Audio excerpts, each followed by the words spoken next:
But in terms of, I guess, teams in that division that are most concerning, I mean, if you think about it, going into the season when you saw Cincinnati at Arizona week 5, you're like, well, that's a dub for Cincinnati.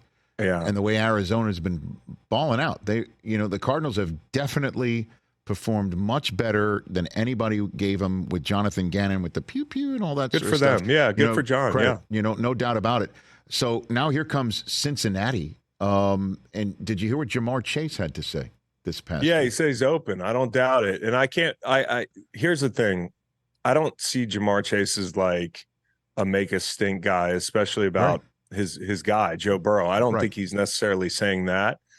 I don't know if he's frustrated and, he's snapping at a reporter that, maybe asked him some sideways questions in the past, like, don't worry about me, like I'm not to blame here.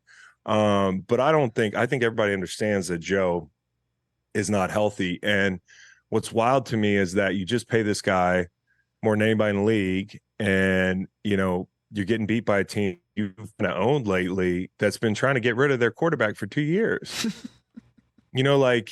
And Joe's not healthy. You can see it. They limit themselves with as much gun as they're in, for sure.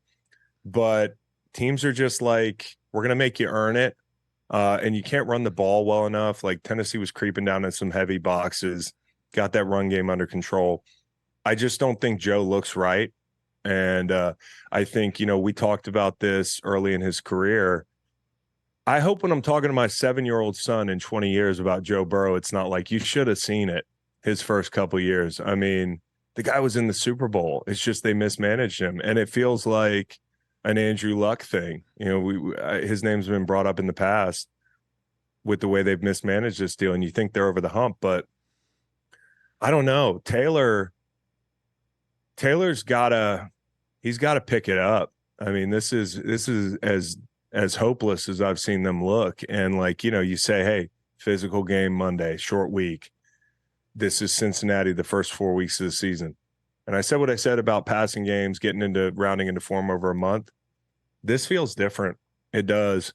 And the defense losing 2 safeties, losing really key pieces of that defense. They loaded the box. They couldn't compete with Derrick Henry. I thought the thing they hung their hat on last year, late in the season, was they turned into a physical outfit.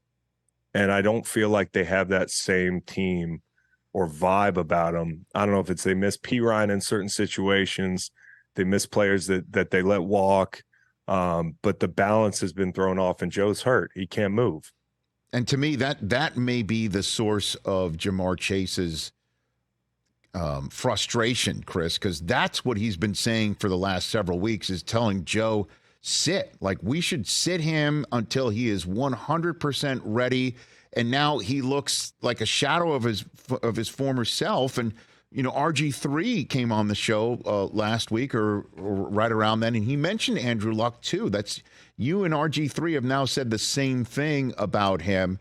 And that may be the concern, but unfortunately that horse is officially out of the barn, and and they were turning down contact, it looked like, on Derrick Henry. And I'm the last person to be critical about that, because I wouldn't want to stand in his way either.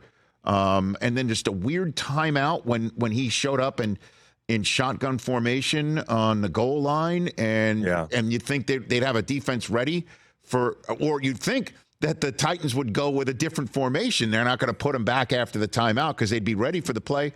Then he threw a wide open touchdown pass anyway. It just was totally I just weird, don't. I don't see the adjustments, Rich, to your point, and I also don't see the staples of this offense. The big throws outside the numbers, the quick game, which they got going early. If you watch the first 10 plays of this game, you're like, oh, they're back.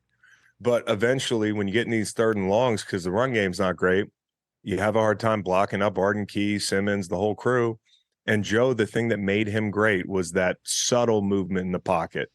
It's not like he's the best athlete in the world, but it's that Brady, like you saw Trevor Lawrence on 4th and 6 yesterday, hit the touchdown to Ridley. Free runner, just it takes power through your hips and it takes mobility, and they work on this stuff. But it's that subtle movement.